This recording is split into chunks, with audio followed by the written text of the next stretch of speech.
Hey, this is Matt once again. We're back to the video, and this is a paid request for Jonathan. Thank you so much for that. And for those interested in requesting any type of videos, feel free to send it either directly to my PayPal. I do have a CashApp as well. Links are down below in the info box. I'll get to as soon as I possibly can. So thank you for that. And this is for the Trojan Horse, a 1961 Italian sword and sandal, I guess you call it like epic action movie.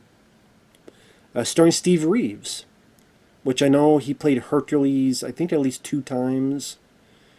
I know people like Arnold Schwarzenegger, Sylvester Stallone, they looked up to people like Steve Reeves back to the day because he was a bodybuilder, and then he was able to get into movies doing stuff like this. And the story is about, like, there's Helen of Troy, and the Odyssey and Achilles and all these characters, and the Greeks versus the Trojans, using the big wooden horse to go in.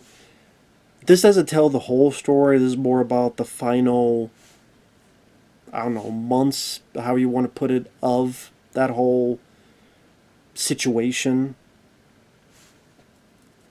So it doesn't tell the full story of the Odyssey, the Iliad. It's more about the last remaining moments of that. It just says here it's been 9 years since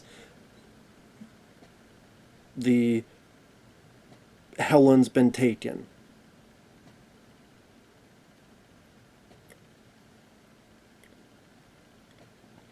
Just Prince of Troy took Helen, so the Greeks want her back, and the Trojans defend their stupid prince and all that shit.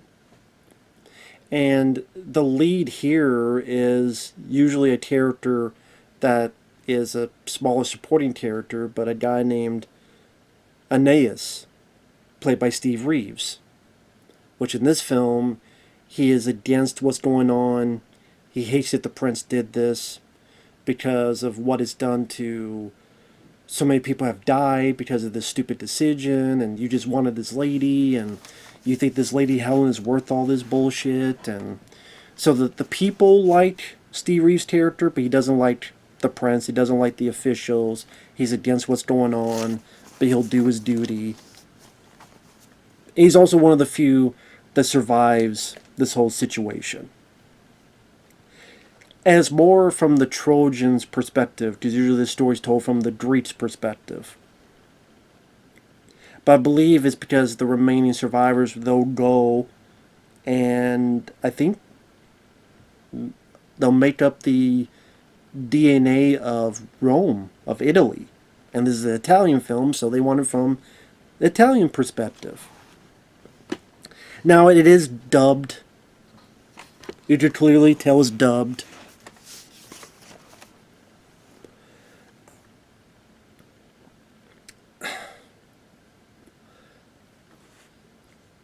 It depends how much you're into the story, which I don't really care. I never cared about the story of Troy, the Iliad, the Odyssey.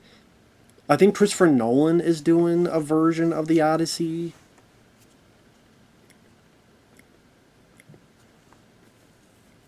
I know there's the movie called Troy with Brad Pitt, but that movie's like 3 hours or so. I never cared to see that film. I have zero interest. They're not really my kind of movies to watch.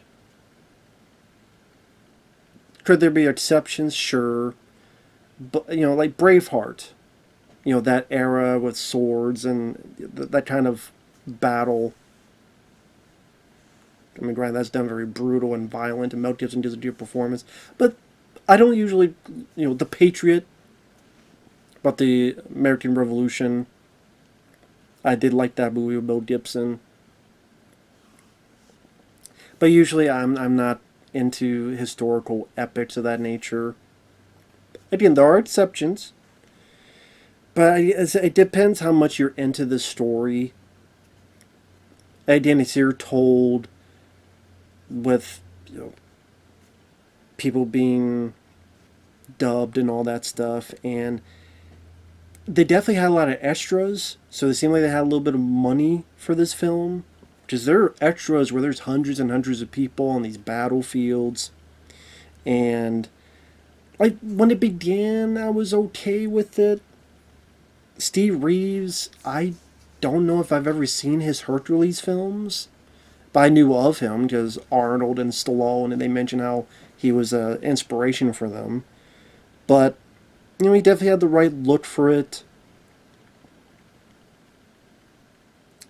And at the beginning, the Trojan king wants to get the body back of his dead son Hector, so he goes over to the Greeks to get the body. Steve Reeves decides to join him, even though he's not supposed to, because he wants to protect his king. And hey, Hector was my friend as well as your son. And so when they get there, the Greeks are like, "What the fuck you doing here? Get the hell out of here." The Trojan king pretty much begs to have his son's body. So there's this game where one of the Greeks warrior, Ajax, you see how powerful he is. He's like this tug of war where horses and chariots are going this way while this guy's pulling this way and still holding the chariot standstill. One leads to another. Ajax wants a fight, a battle. They kind of volunteer Steve Reeves and go, "Listen, if you win, we'll let you have the body of Hector." And the fighting, it is what it is. It's more like kind of wrestling. This is old school. It's not going to be the fighting you think of in today's standards. So, Steve Reeves does a little flip, kind of like a little suplex, ultimately lifting the guy, throwing his ass out of the ring. He's the victor. He's able to get the body, go back.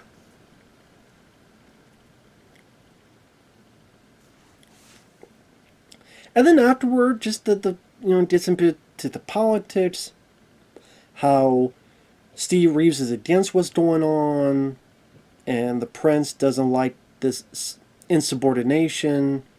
He also is in fear that the people will like Steve Reeves' character more than him, so I can't let this guy show me up. And you get these battles with the Trojans and the Greeks. And I don't know, the battles kind of, I have to say it, at times got a bit repetitive because it's wide shots and the costumes, the amount of extras, decent for this type of film. But as they're battling each other, sometimes I couldn't tell who was who. This guy's wearing red, that guy's wearing red, that guy is like, it's random people fighting random people, and I don't know who anybody is. I don't know who any of these characters are. Doesn't seem like Steve Reeves is part of many of those wide battles. Every once in a while, he has a little one-on-one battle with someone. But even then, sometimes you can't tell because he's got a fucking helmet on. So I don't know, just the battles didn't really do much for me. I wasn't really that into them.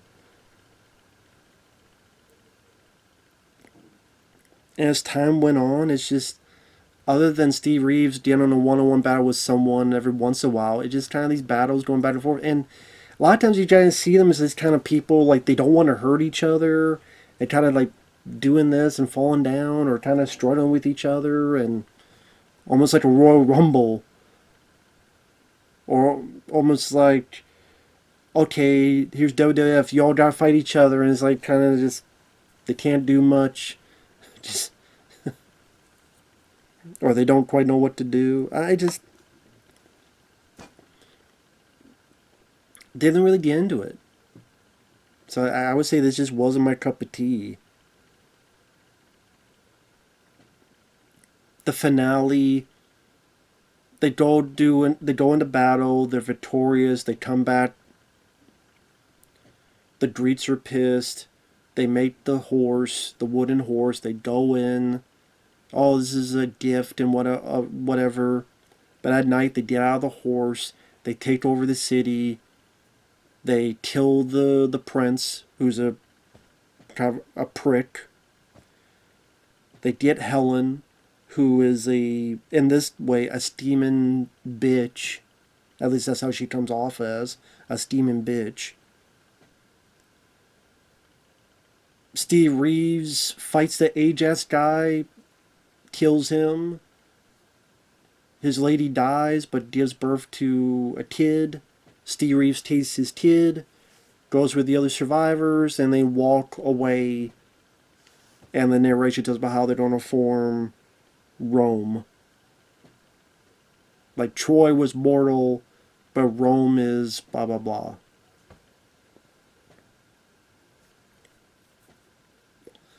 And that's the thing, like, it's a movie that doesn't really have much in terms of humor or comedy. Not saying it has to, but I'm just saying it doesn't feature much of that. There's not really any blood, gore, of those type of effects that really showcase the intensity of the battle. But you weren't really going to see a lot of that in 1961, to be fair. The music was there, but nothing that I would listen to again.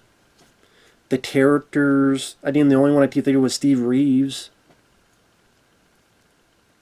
The other characters are just kind of there. I didn't get a whole lot of their interpersonal relationships other than between Steve Reeves and the prince, and Steve Reeves and the woman he loves. It's pretty much the only connections I got.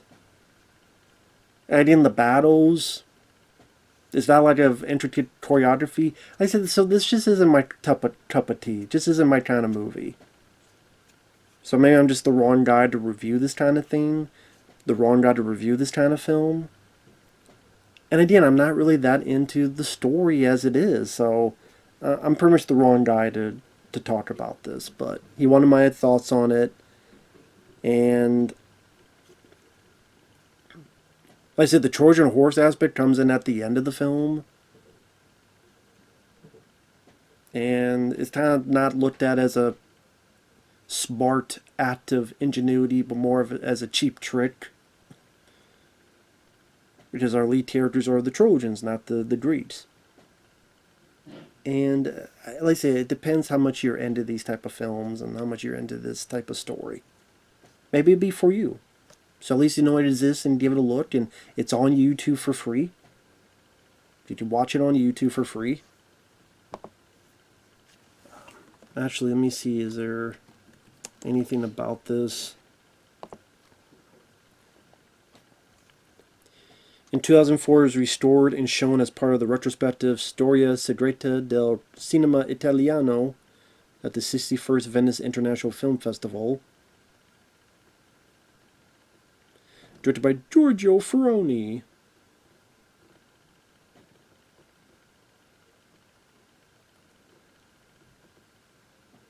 It had a 115-minute running time in Italy, and it had a 105-minute running time in the U.S.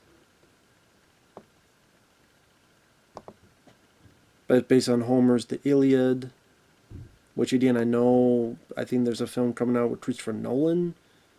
I think it's going to star Matt Damon, I believe.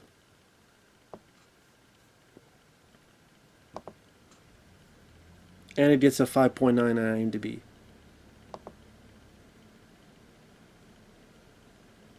Well, people are liking it. 7 out of 10s. 3 out of 5 stars.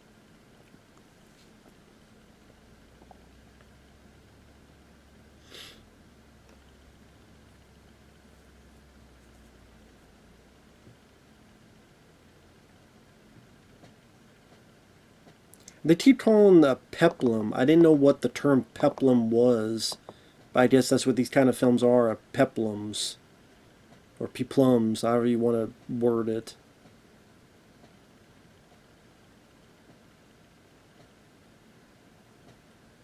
Of course, Achilles dispatched his heel, thus the term Achilles' heel.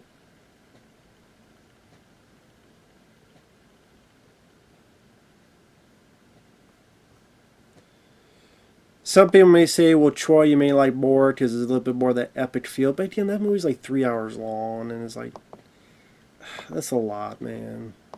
So, yeah. Take that for you will. I know this review shit. I do apologize, but I didn't know how else to do it. So I do apologize. But thank you, Jonathan, for your kindness. I do appreciate it. Take care, everyone. We'll see you guys later. Bye-bye for now.